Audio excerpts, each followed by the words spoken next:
با سلام خدمت هنرجوی عزیز، امیدوارم حالتون خوب باشه. امروز آموزش اسکاچ ستاره‌ای رو داریم که از شما عزیزان درخواست کرده بودین. به دیده منت ما ابتدا میایم 3 زنجیره میزنیم. اول حلقه نگهدارنده رو روی نخ ایجاد میکنیم، 3 زنجیره میزنیم، گردش میکنیم. وقتی که ما این رو گرد کردیم 1 زنجیره میزنیم. داخل این حلقه که به وجود آمده ما 6 پایه کوتاه میبافیم. ببینید این 1 2 سر نخ رو ما بین بافتتون بذارید، این 3 4 5 و این هم 6مین. میایم داخل تک زنجیری اول که زدیم ابتدای رج شروع کردیم، به وسیله بست ما حلقمون رو تمام کنیم. این شد رج اول ما الان داخل این بافتمون 6 پایه کوتاه زدیم. 6 پایه کوتاه یعنی ستاره ما 6 تا پر داره. اگر بخوایم که ستاره ما 8 عدد باشه، 8 تا پر داشته باشه، شما باید به جای 6 پایه کوتاه 8 پایه کوتاه رو بزنید. ما الان میایم 3 زنجیره میزنیم. کنار همین 3 زنجیره که زدیم 2 پایه بلند دیگه میبافیم داخل 1 پایه کوتاه.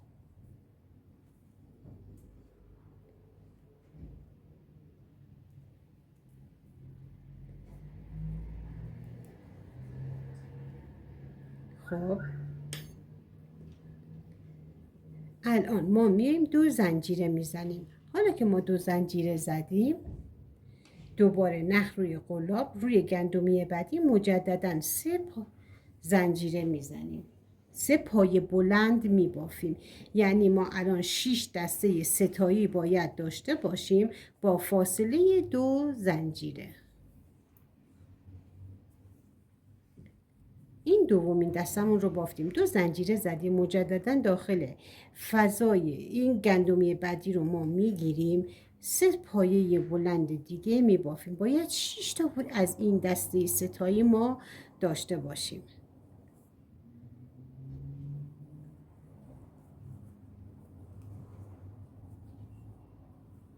این 4مین، 2 زنجیره دیگه میزنیم. این هم 5مین،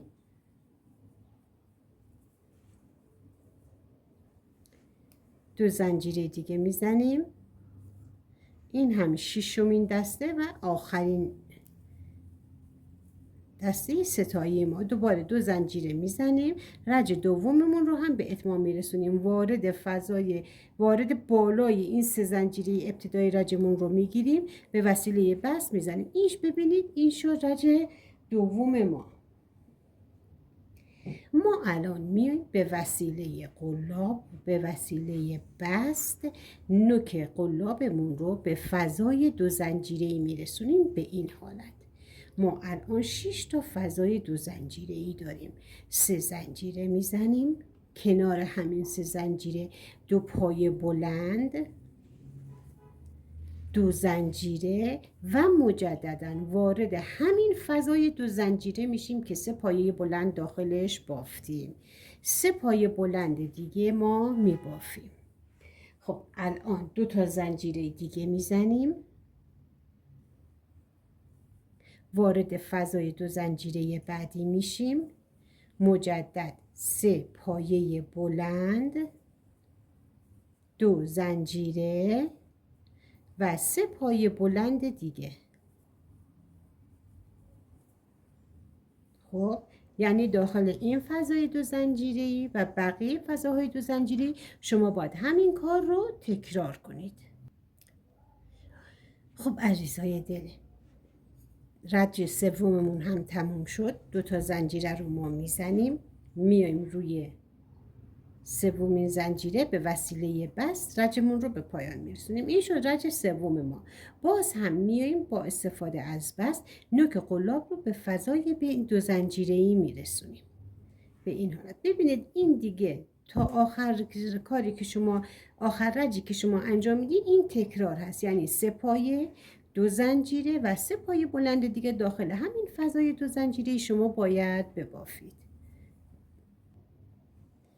این 2 پایه، این هم سومین پایمون، فاصله بینشون 2 تا زنجیره هست.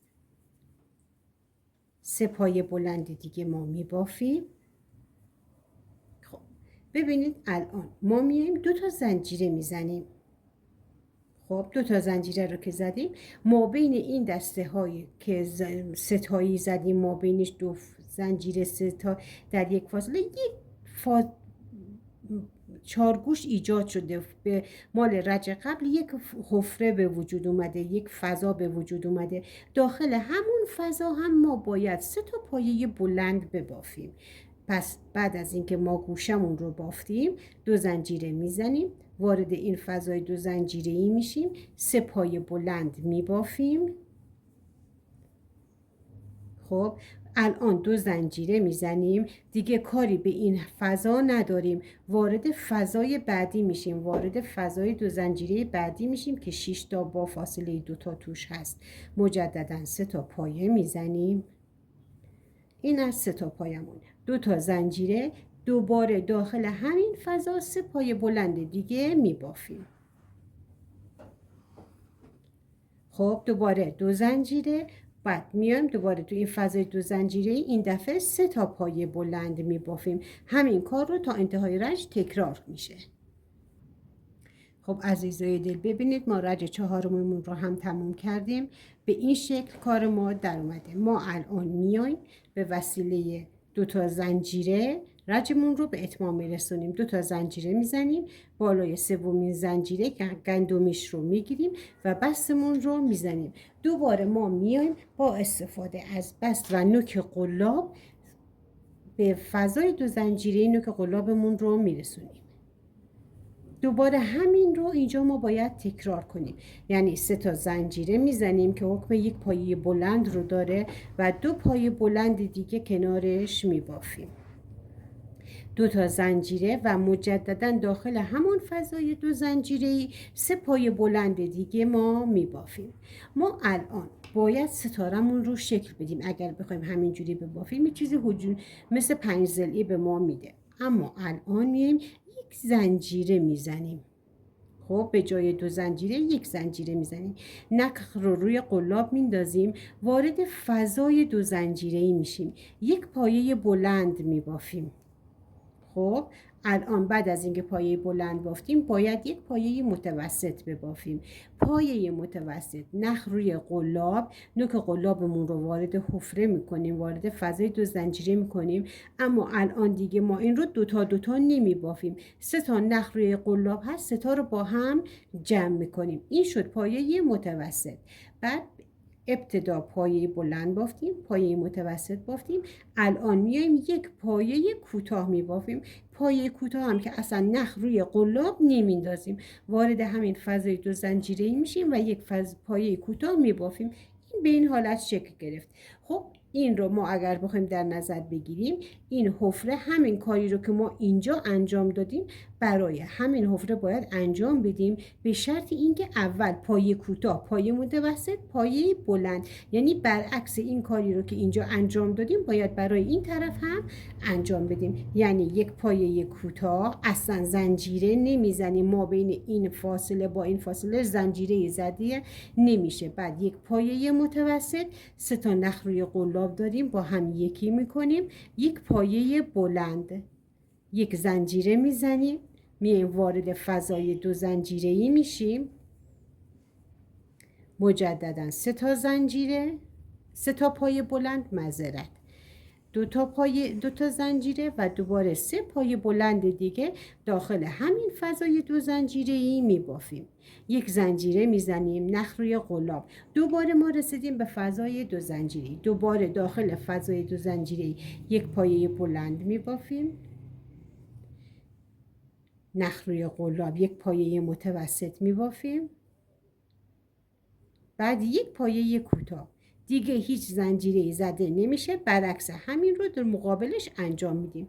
یعنی اول یک پایه کوتاه، یک پایه متوسط و یک پایه بلند. یک زنجیره میزنیم و وارد فضای 2 زنجیره میشیم. شما دقت کنید من الان 2 تا رو انجام دادم. 2 تا از نگاه ببینید تقریبا ستاره ما شکل گرفته. تا انتهای رشت همین کار رو تکرار کنید. خب ببینید عزیزان، ما این رجمون رو هم به پایان رسوندیم. تقریبا ستاره ما شکل گرفته. الان میشماریم. ببینید 1 2 3 4 5 و 6. این روی این رج اول ما 6 پایه کوتاه زدیم که 6 تا داد به ما از این پره ها، از این مال ستاره. اگر 8 تا بزنید 8 تا بهتون میده. برای زیر بشقابی هم مدل خیلی خوبی هست. کوچیکش رو برای زیر لیوانی ببافید، بزرگش رو برای زیر بشقابی و زیر قابلمه. ما الان میایم بدون یک زنجیرمون رو میزنیم وارد فضای این 3 زنجیره. به وسیله بس این رجمون رو به هم به اتمام میرسونیم. دوباره میایم نوک قلابمون رو به وسیله بس وارد فضای 2 زنجیره‌ای میکنیم. وارد فضای 2 زنجیره شدیم. 3 زنجیره میزنیم. مجددا 2 پایه بلند، 2 زنجیره، دوباره همون فضای 2 زنجیره، 2 پایه بلند دیگه، 3 پایه بلند دیگه میبافیم. خب الان شما اینجا نگاه کنید.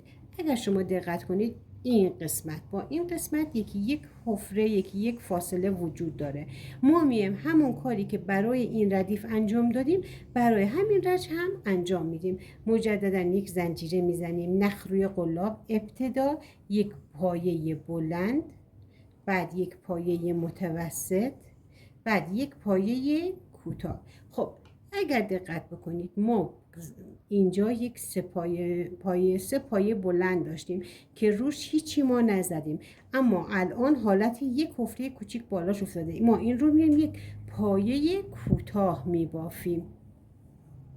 خب ببینید الان این 1، این 2 و این هم 2 تا دیگه اینجوری به وجود میاد. ما میایم دوباره نخ روی قلاب دیگه نمیندازیم، چون میخوایم برعکس این رو اینجا انجام بدیم. یعنی داخل همین حفره میایم، فضا میایم، یک پایه کوتاه میزنیم، یک پایه متوسط و یک پایه بلند دیگه ما میبافیم. یک زنجیره میزنیم، نخ روی قلاب، وارد فضای 2 زنجیره‌ای میشیم. دوباره 3 پایه بلند میبافیم دیگه، 2 زنجیره و 3 پایه بلند دیگه همینجا میبافیم. شما اگر دقت بکنید ببینید من الان این یه طرف رو بافتم. ببینید ستارمون قشنگ شکل گرفته. شما همین کار رو باید تکرار کنید تا به انتهای رج برسید. خب عزیزای دل ببینید این رجمون هم تموم شد. شما اگر بخواید این رو برای اسکاش ببافید همین سایز کافی هست. همین سایز، یعنی الان من این کار رو به اتمام میرسونم. یعنی ولی اگر شما برای دستگیره بخواید ببافید ببینید 2 تا از این احتیاج دارید، یعنی 2 تا از این احتیاج دارید. شما این رج که میاید، رج بعد که میاید همین کاری رو که اینجا انجام دادید روی وسط هم انجام میدید. یعنی یک تو این حفره یکی، داخل این یکی و این هم یکی، یعنی به جای 2 تا میشه 3 تا. بعد ستارتون بیشتر مشخص میشه. من الان چون برای اسکاچ هست این رو کافی یک زنجیره میزنم، روی 3مین زنجیره به وسیله بس وصل میکنم، یک زنجیره میزنم، نخم رو با فاصله با اضافه قطع میکنم. به این حالت کار ما در میاد. چون اسکاچ هست ما باید یک مقدار کارمون رو محکم کنیم.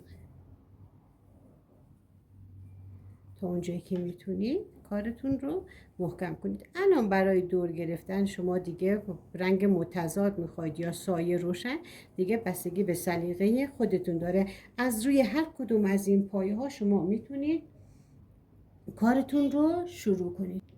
خب ما اول میایم حلقه نگه دارندمون رو ایجاد میکنیم. خب وقتی که حلقه نگه دارنده رو ایجاد کردیم، ما از هر کجای این بافت شما میتونید شروع کنید. من از ما بین این دو تا برگمون شروع میکنم. این قسمتی که پایه کوتاه هست، روی همون پایه کوتاه یک پایه کوتاه میبافم. شما ببینید به این حالت داخل هر کدام از این گلبر گندمی ها شما میتونید یک پایه کوتاه ببافید. به این حالت ببینید روی هر کدوم از این گلبرگ‌ها شما میتونید یک پایه کوتاه ببافید. وقتی که به بالای این فضاها رسیدید، خب اینجا میای دو تا پایه کوتاه میزنید.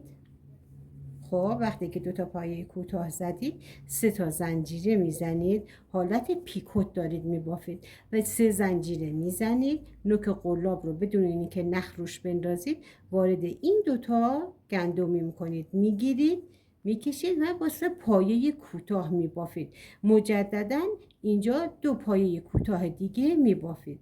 دوباره میاد روی گندمی ها پایه کوتاه میبافید. به این حالت دور تا دور کار شما باید این کار زده بشه، یعنی روی هر کدام از این قسمت هایی که شما دارین پیکوت زده میشه و دور تا دور بافته میشه. موقعی که به انتها برسه حلقه را هم برای آویزان کردن ایجاد میکنیم. خب عزیزای دل ببینید من الان دورش رو هم بافتم، ستارمون به این شکل در اومد. اگر شما میخواین سر نوک ستارتون تیز نباشه احتیاج نیست که این پیکوتا رو بزنید. به انتهای رج که برسیم میام به همین قسمتی که شروع کارم بوده، یک بست میزنم. 15 تا الی 12 تا دیگه بستگی به بلندی خودتون داره، سلیقه خودتون داره. میایم اینجا یک به این حالت میزنید، نختون رو قیچی کنید.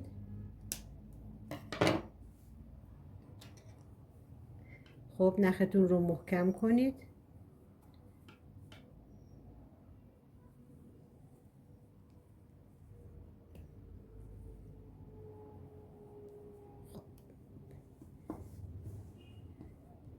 به این حالت کار ما تمام شد. اگر برای دستگیره خواستین دو تا طرف رو ببافین، دو تا از اینا ببافین، پشت کار به پشت کار وصل کنید. وقتی که دارید پای کوتاه ها رو میزنید هر دو طرف رو با هم بگیرید و به هم وصل کنید. امیدوارم خوشتون بیاد. ممنون از نگاه پرمهرتون.